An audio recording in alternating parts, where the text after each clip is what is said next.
আমার দুইটা বাচ্চা আমি দুধ পান করাবো, ওরা কান্না করে। নবী গো, আমার বাচ্চাগুলি বড় ক্ষুধার্ত যুবকরে, মা কি জিনিস একটা হরিণ থেকে বুঝে যাও, মা কি জিনিস। একটা হরিণের কলিজার ভিতরে বাচ্চার প্রতি এত বড় দরদ আমার আল্লাহ দিলেন। হরিণ জানে পৃথিবীর কেউ আমার ভাষা বুঝবে না, কিন্তু আমার পাশ দিয়ে যিনি যাচ্ছেন রাহমাতুল আলামিন, তিনি আমার দরদ বুঝবে, ভালোবাসা বুঝবে, আবার বিপদ বুঝবে। এই জন্য দুনিয়ার মাখলুক যারা আছে তাদেরকে আদর করতে হয়। আপনি যদি আপনার বাড়ির গরুটাকে আদর না করেন, মারেন, পিটান, কিয়ামতের ময়দানে সে আল্লাহর দরবারে আপনার বিরুদ্ধে মামলা করবে। আপনার বাড়ির পশু পাখিরে যদি আদর না করেন, খাবার যদি না খাওয়ান, কিয়ামতের ময়দানে মামলা করবে। রব্বি, দুনিয়ার মানুষের অধীন বানাইছিল, আমার মালিক আমার খাবার দেয় নাই, আল্লাহ আমাকে মারছিল, মামলা দিলাম, বিচার আমি আজকে চাই। আল্লাহ বলেন মালিক ইয়াউমিদ্দিন, আমি বিচার দিনের মালিক, বিচার দিনের মহাবিচারপতি, আমি একেবারে চোর টু চোর, পাই টু পাই সেই দিন বিচার করে দিব। আমি আল্লাহ সেই দিন ন্যায় বিচার প্রতিষ্ঠিত করবো। আমি আল্লাহর আদালত থেকে ন্যায় বিচার ছাড়া কেউ যাবে না। চিৎকার করে যাবে বলেন না মারহাবা। পৃথিবীর আদালতে বহু গরিব মানুষ বিচার পায় না, বহু গরিব দুনিয়ার আদালতে বিচার পায় না। বলে কারণ কি? পয়সা নাই। আস্তে হলো কোনো ধরে বলে পয়সা না হওয়ার কারণে সামাজিক ভাবে সে কালকেই পাশে পায় না, তার কথা কেউ বলে না, তার পক্ষ কেউ নেয় না, আদালত পর্যন্ত নেয় না, প্রশাসন মুখ ফিরে নেয়। কারণ পয়সা নাই, সামাজিক তার কোনো অবস্থান নাই, রাজনৈতিক ভাবে কোনো অবস্থান নাই, বিদায় দরিদ্র মামলার বিচার পায় না। কিন্তু আমার আল্লাহ ডাক দিছে, আমার বান্দা ফিরে আসো তুমি, অবশ্যই আমি রব তোমার ফয়সালা করে দিব। কঠিন হেসরের ময়দানে আল্লাহ বিচার করবে। সেদিন পাগলের বিচার হবে, ধনীর বিচার হবে। আল্লাহর কাঠগড়ার সামনে সমস্ত মানব জাতির মাথা নিচু করে থরথর থরথর করে কাঁপতে থাকবে। কোটি কোটি বছর ধরে তারা আসামি হয়ে দাঁড়ায় থাকবে, বস্ত্রহীন থাকবে। পৃথিবীর কোটি কোটি টাকার মালিক বস্ত্রহীন হবে। প্রেসিডেন্ট পুতিন, জো বাইডেন আর ট্রাম্প বলেন, শি জিনপিং বলেন, সৌদির বাচ্চা বলেন, পৃথিবীর বড় বক্তা বলেন, আর বড় জনপ্রিয় ব্যক্তি বলেন, কিয়ামতের ময়দানে উলঙ্গ উলঙ্গ উলঙ্গ সবাই থাকবে বস্ত্রহীন, নারী আর পুরুষ বলেন, সবাই সেদিন বস্ত্রহীন। আমার রাসূলকে আমার আল্লাহ বেহেশতের পোশাক পরাইয়া, জান্নাতি মুকুট পরাইয়া, আর সামনে আল্লাহর গানে মাকামে মাহমুদে উত্তম চেহারে আমার আল্লাহ বসে দেখাবে। হাসরবাসী দেখ, মানব জাতি দেখ, অসীম জাতিরা দেখ, ফেরেশতা জাতি দেখ, মাখলুকরা দেখ, আমি আল্লাহর পছন্দের মেহবুব, আমার হাবিব, আমার বন্ধু, আমার নবী, আমি তার আজকে মহা সম্মান দেব, উত্তম মুকুট পরাইয়া, জান্নাতের শ্রেষ্ঠ পোশাক পরাইয়া, আমি আসলে আল্লাহর দান বসে মাকামে মাহমুদের স্থানে বসাইয়া আমি আমার নবীকে আজকে সম্মান দিলাম। তোরা দেখ দেখ মজদুরি দলেরা আমার রাসূলের ইজ্জত নিয়ে তোরা দুনিয়াতে সিনেমিনি খেলছিলি, আমার রাসূলের সম্মানকে তোরা ছোট ছোট করে দেখেছিলি। আজকে তোরা দেখ আমি আল্লাহ আমার রাসূলের সম্মানকে কত বিলম্ব করে দিয়েছি। আজকে এই স্থানে কারো আসার অনুমতি নাই। আল্লাহু আকবার, লিল্লাহিল হামদু, বিসমিল্লাহির রাহমানির রাহিম।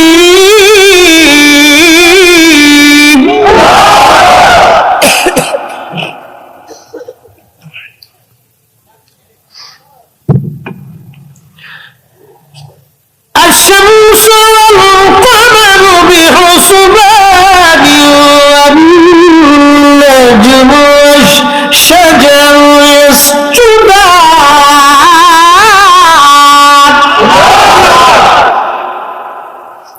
رب العالمين বলেন, হাবিব উম্মতকে জানিয়ে দেন, সূর্য আমি আল্লাহর আইনে চলে, চাঁদ আমি আল্লাহর আইনে চলে, গাছ আমি আল্লাহর আইনে চলে, तमाम সৃষ্টিগুলি আমি আল্লাহর আইনে চলে। আলাম তারা, আপনি কি দেখেন নাই নবী, আন্নাল্লাহ ইয়াসজুদু লাহু মান ফিস সামাওয়াতি ওয়া মান ফিল আরদ।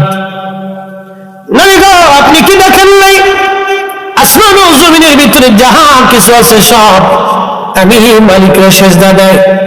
الشمس والقمر والنجوم والجبال والشجر والدواب وكثير من الناس।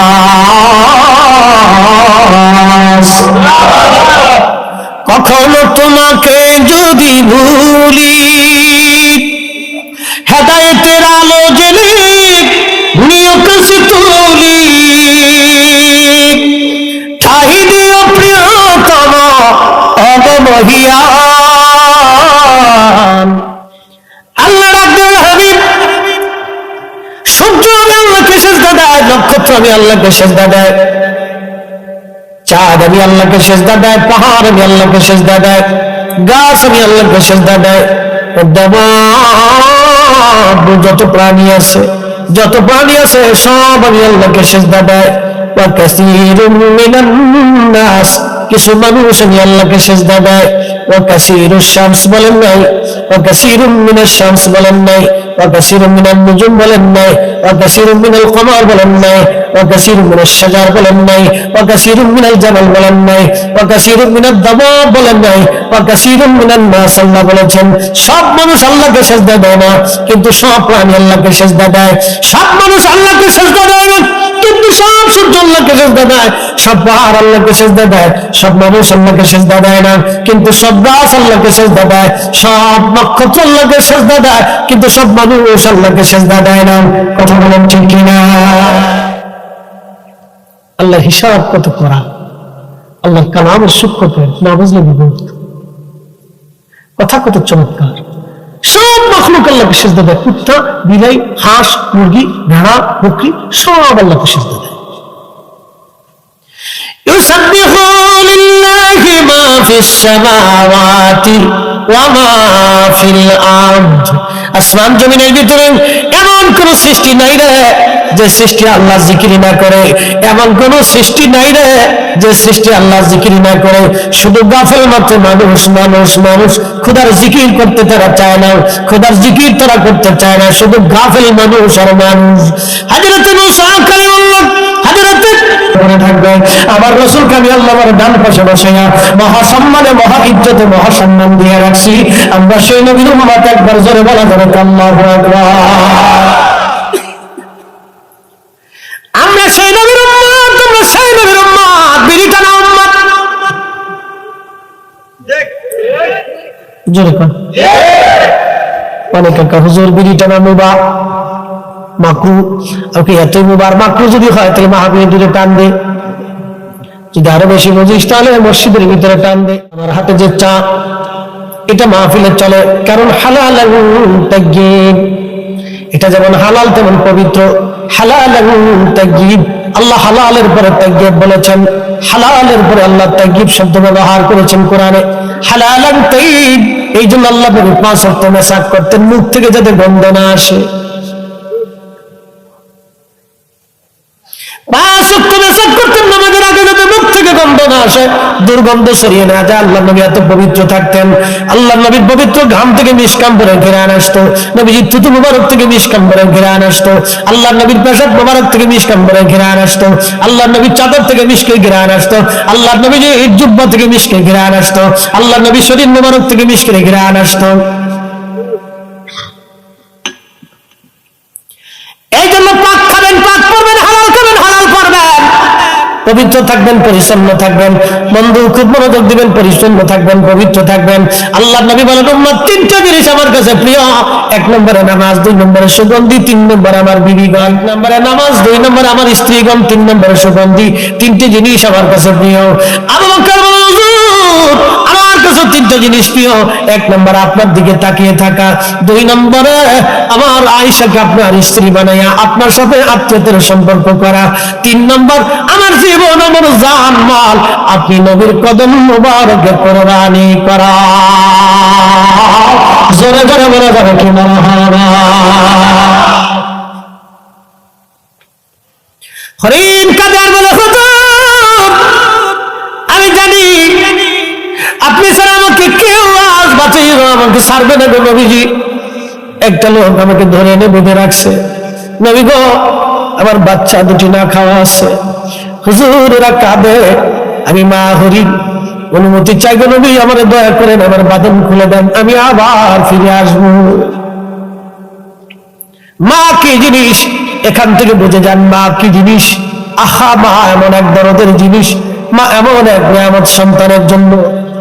25 বছর ধরে মা আপনাকে 3 বেলা রান্না করে খাওয়াইছে, বিনিময় 25 দিনও আপনি মা রান্না করে দেন নাই। আপনার স্ত্রী খিটখিট খিটখিট করে বুড়া মানুষ খাবার চায়, বিবিকে একটা শব্দ বলবেন, বিবি রে আমি মায়ের জন্য দুনিয়ার চেহারা দেখেছি, আমি আমার এই মায়ের জন্য পৃথিবীর মুখ দেখেছি, এত বড় হয়েছি, আমি আমার মায়ের জন্যই আজ তোমার জন্য তৈরি হয়েছি। বিবি রে ভালো যদি লাগে থাকো, না লাগলে চলে যেতে পারো, তালাক নিয়ে চলে যাওয়া আপত্তি হবে না, কিন্তু মার খেদমত থেকে আমি জুদা হব না। কথা বলেন ঠিক কি? স্ত্রীকে আগে বোঝানোর চেষ্টা করবেন, আগে আঘাত করবেন না, তাকে আগে বোঝাবেন। যদি বুঝে না আসে তাহলে বিছানা কথা বন্ধ করে দিবেন, যদি তাতেও বুঝে না আসে বিছানা আলাদা করে দিবেন, যদি তাতেও আপনার স্ত্রী বুঝ না আসে তাহলে মুরব্বীদেরকে ডেকে তালাক নিয়ে আলাদা জোড়া করে দিবেন। মারামারি পিটাপিটি গুতাগুতি কোলাকুলি করবেন না, জেল মামলা হামলা এগুলির ভিতরে যাওয়া যাবে না। নবী 3টা শর্ত দিয়ে দিলেন। 1 নম্বর স্ত্রীকে বুঝাবেন, যদি না বুঝে 2 নম্বর স্ত্রীকে আপনি কথা বন্ধ করে দিবেন। স্ত্রী কথা বন্ধ করার পরে যদি হুঁশ না আসে তাহলে বিছানা আলাদা করে দিবেন। বিছানা আলাদা করার পরে যদি স্ত্রী আপনার হুঁশ না আসে তাহলে মুরব্বীদেরকে ডেকে এনে আলাদা করে জুদা নিয়ে তালাক মেরে দিবেন। চামড়া দেখে স্ত্রীর পিছনে দৌড়ায় কোনো লাভ হবে না। এমন স্ত্রী ঘরের মধ্যে থাকলে সুখ হবে না, সুখ পাখি ধরা দেবে না, সুখ পাখি ধরা দেবে না। কথা বলুন ঠিক কিনা? নবীজি বললেন, হরিণ তুমি কি আবার ফিরে আসবে? বলে হ্যাঁ ইয়া রাসূলুল্লাহ, আমি ওয়াদা করলাম আমি আবার ফিরে আসবো, আমার বাচ্চাদেরকে দুধ পান করে। হরিণকে নবী বাটন ছেড়ে দিলেন, হরিণ চলে গেল। নবীজি পাশে বসে আছে, হরিণের মালিক এসে দেখে হরিণ নাই, সালাম দিলেন, ইয়া রাসূলুল্লাহ এখানে হরিণ ছিল, তুমি কি হরিণ ধরে আনছো? বলে হ্যাঁ ইয়া রাসূলুল্লাহ আমি হরিণ ধরে আনছি, আমি তোমার হরিণের বাটন ছেড়ে দিয়েছি, তার 2টা বাচ্চা আছে, এই 2টা বাচ্চার এসে দুধ পান করাবে, এই 2টা বাচ্চারে দুধ পান করাবে, সেই জন্য আমার কাছ থেকে সে চলে গেছে, আবার ফিরে আসবে। বলে হুজুর একটা প্রাণী চলে গেলে কি আর কোনোদিন ফিরে আসে? বলে তুমি অপেক্ষা করো, হরিণ আবার আসবে, আমার সাথে কথা দিয়েছে। আরে মানুষ বেঈমানি করে কিন্তু প্রাণী বেঈমানি করে না, প্রাণী বেঈমানি করে না। আজ পর্যন্ত দেখেন না কোনো বিড়াল আপনার বেঈমানি করেছে, কুকুর বেঈমানি করেছে, গরু বেঈমানি করেছে।